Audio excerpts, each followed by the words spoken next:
এখন দেখো টাইপ 2, হ্যাঁ, এক্ষেত্রে কি একটা প্রোডাকশন দেওয়া থাকবে যে এত কেজি বা এত টন। আচ্ছা মনে রাখবা টাইপ 2, হ্যাঁ, এটা টোনে দেওয়া থাকবে, থাকো, কিন্তু তুমি সবসময় কেজিতে বের করবা।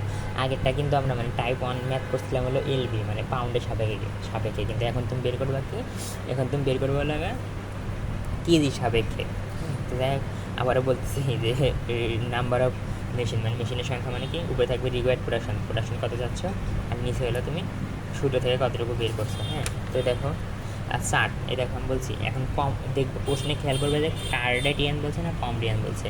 তো কমটিয়ান যদি বলে তাহলে তো আগের মতো সব কিছু ওই সূত্র দিয়েই মনে করো, মানে আগের মতোই সব কিছু প্রায়। হ্যাঁ, কমটিয়ান বললে ওই সব কিছু বের করবে। আর কার্ডেড যদি বলে, কার্ডেড বললে কি, যদি কার্ডেড বাই চান্স বলে, কার্ডেড যদি বলে তাহলে শুধু ল্যাব ফর্মার আর কম্বার বের করবা না, আর বাকিগুলো একই নিয়মে বের করবা, কোনো সমস্যা নেই, নিয়ম তো একই, তাই না, নিয়ম একই। তো হ্যাঁ, এই যে কার্ডেড বলছে, কি বলছে দেখো, এতে কার্ডেড, তাহলে কার্ডেড বললে কি, এতে সব কিছু ঠিক আছে, এখানে হলো ল্যাব ফর্মার আর কি, ল্যাব ফর্মারকে সরাই দিচ্ছি, ল্যাব ফর্মার আর কম্বারকে সরাই দিচ্ছি, দিয়ে এদের ড্রপ হেম অন, ওই আমরা তো জানি কথা কথা কি ড্রপ হেম অন আর ড্রপ হেম 2 থাকে, তাই না।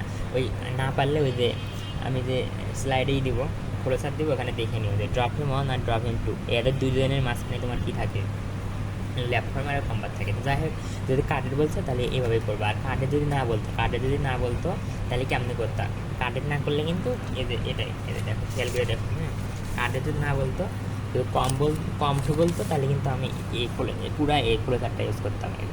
দেখো এই যে lab former কম্বার drop in lab, এভাবে করতাম। কিন্তু এই যে যেহেতু আমার কী বলছে, কার্ডেড বলছে, তার জন্য কি দেখো এই যে খেয়াল করে ড্রপ, এই যে ল্যাব ফর্মার উঠে গেছে, মানে ল্যাব ফর্মার নাই, এখানে খেয়াল করে ল্যাব ফর্মার নাই, কম্বার নাই, ঠিক আছে। হ্যাঁ, এখন এই যে ড্রপ হেমটাকে আমি দুই ভাগে ভাগ করছি, ড্রপ হেম 1 আর ড্রপ হেম 2। মনে একবার ড্রপ হেম 1 আর ড্রপ হেমের ডাটা সেম এবং প্রায় ক্যালকুলেশনে সেমই আসে, ডাটা একদম সেম, এর ড্রপ হেম 1 এরও যায়, ড্রপ হেম 2 এর যায়। বড় কথা এখানে যে ড্রপ হেম পাবা না, এটাকে দুই ভাগে ভাগ করে দেবা, ড্রপ হেম 1 আর ড্রপ হেম 2, মানে এই ডাটাগুলো এখানে বসাবা, এই তো এভাবে। হ্যাঁ, কার্ডেড বললে এভাবে, আর কার্ডেড না বললে কিন্তু আমি এইভাবে এইগুলোর জন্য করতাম। আর প্রত্যেকটার প্রোডাকশন বের করার সূত্র তো আমরা জানি, সূত্রে কোনো চেঞ্জ নেই, কার্ডেড বললো না কম বললো ওগুলো দেখার টাইম নেই, সূত্র প্রোডাকশন বের করার সূত্রই ওই নিয়মে তুমি করবা।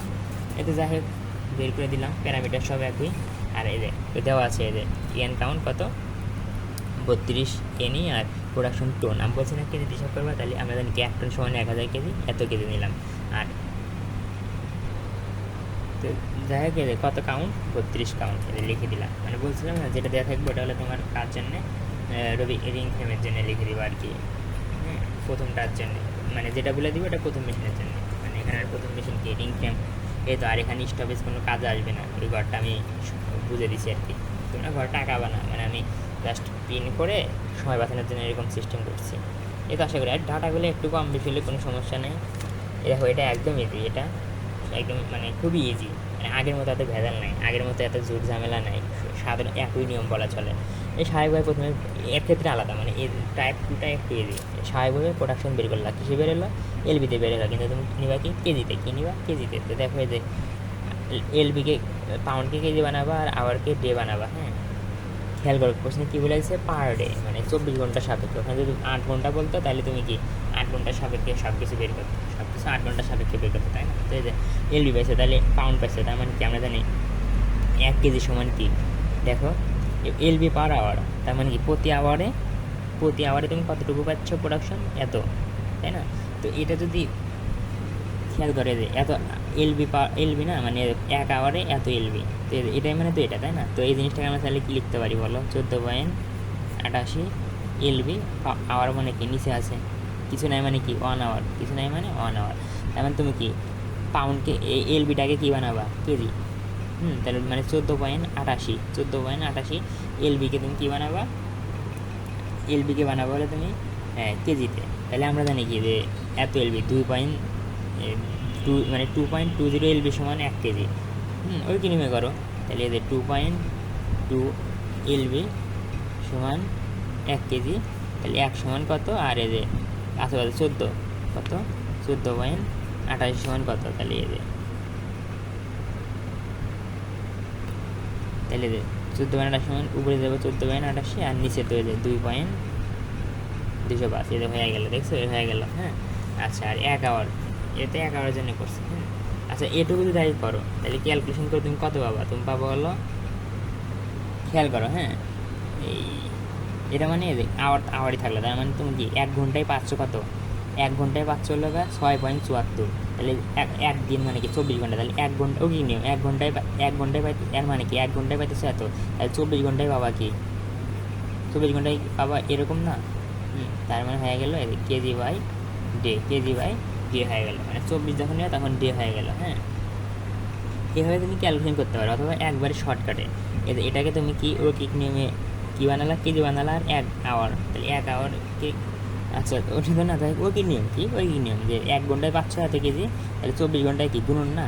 আমি এখানে জাস্ট একবারে করছি, আমি জাস্ট এখানে একবারে দেখাইছি। আশা করি তোমরা পারবা। রৈখিক নিয়ম যে 1 ঘন্টায় উৎপাদন হয় এত কেজি, তাহলে 24 ঘন্টায় উৎপাদন হবে কত, এত গুণন 24, মানে রৈখিক নিয়ম যে দেখো এই যে এরকম 1 ঘন্টায় উৎপাদন হয় 6.74, তাই না? অথবা কত, 24 আওয়ার, 24 আওয়ারে হবে। একের পর আমরা যা বসাই, হ্যাঁ, সব কিছু কিন্তু গুণ হয়ে যায়। একের পরে তুমি পয়েন্টও যদি বসাও, ছোটো বড়ো দেখে টাইম নেই, একের পর তুমি যা বসাবা সব কিছু গুণ হবে, তাহলে 6.74 গুণন 24, তাই না? এরকম যদি 8 মানে প্রশ্নে বলতো যে 8 ঘন্টার সাথে হিসাব করা, তাহলে 24 ঘন্টার জায়গায় কী লিখতাম, 8 ঘন্টা লিখতাম, তাই না?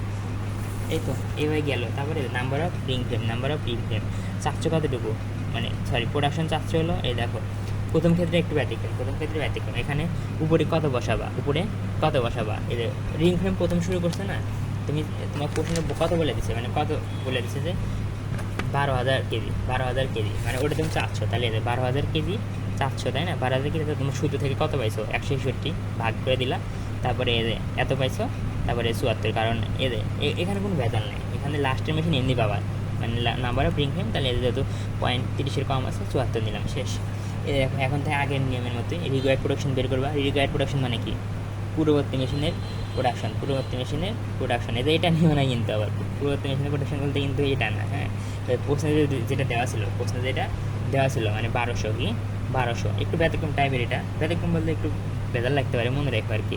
চাইছিল কত, 1200 দেওয়া ছিল না, ওই 1200 আর কি, মানে প্রশ্নে যেটা দেওয়া থাকবে ওটা যোগ 1200, এবং পূর্ববর্তী মেশিন মানে এই যে রিং ফ্রেমের আউটপুট ওয়াস্টেজ হলো 2%, মানে আগের মতোই, মানে টাইপ 1 এর মতোই তোমার এভাবে হিসাব করলে এত কেজি, তারপরে স্বাভাবিকভাবে তুমি হিসাব করো প্রোডাকশন কত বেরোলো, এত এলবি, কত 23,000 এত কেজি, তাই না? তো স্বাভাবিক নেমে এখন নাম্বার বের করবে কেমনে, তুমি চাচ্ছ কতটুকু, তুমি চাচ্ছ হলো 12,240, আর হিসাব করে পাইছো কত, এত, ভাগ করো, হয়ে গেল 30 কম, এই জন্য 5টা সহায়ক নিয়ম। মানে প্রথমের ক্ষেত্রে তো প্রথমের ক্ষেত্রে এই যে রিকোয়ার্ড প্রোডাকশন, মানে প্রথম মেশিনের ক্ষেত্রে, মানে প্রথম মেশিন বলতে এখানে রিং ফ্রেম, তাই না? প্রথম মেশিনের ক্ষেত্রে রিকোয়ার্ড প্রোডাকশন কি, নাম্বার অফ রিং ফ্রেম কেমনে বের করবা, ওই যে মানে প্রথমটার ক্ষেত্রে রিকোয়ার্ড প্রোডাকশন বলতে প্রশ্নে যেটা দেওয়া থাকবে ওটা আমার রিকোয়ার্ড প্রোডাকশন, ওটা উপরে থাকবে ডিভাইডেড, ওই যে শুরু থেকে যেটা বের করবা। তারপর পরের মেশিনগুলো রিকোয়ার্ড বের করার নিয়ম কি, ওই যে 1200 যোগ যাই এইভাবে করবা, এইভাবে কোনো ঝামেলা নাই, সবগুলো একই নিয়ম। এই যে রিকোয়ার্ড প্রোডাকশন বের করলা, তারপরে এই যে ড্রপ এম 1 বের করলা, শেষ। আর মনে রাখবা ড্রপ এম 1 আর ড্রপ এম 2 এর সংখ্যা সাধারণত সমানই হয়, সমানই হয় যদি ডাটা প্রায় সেম। এই তো তারপর কাটিং, এই একই নিয়মে রিকোয়ার্ড বের করবা, এবারে বের করবা, মানে একদম ভেজাল নেই একদম। আর এখানে জাস্ট ভলিউম লাইন বের করলে হচ্ছে,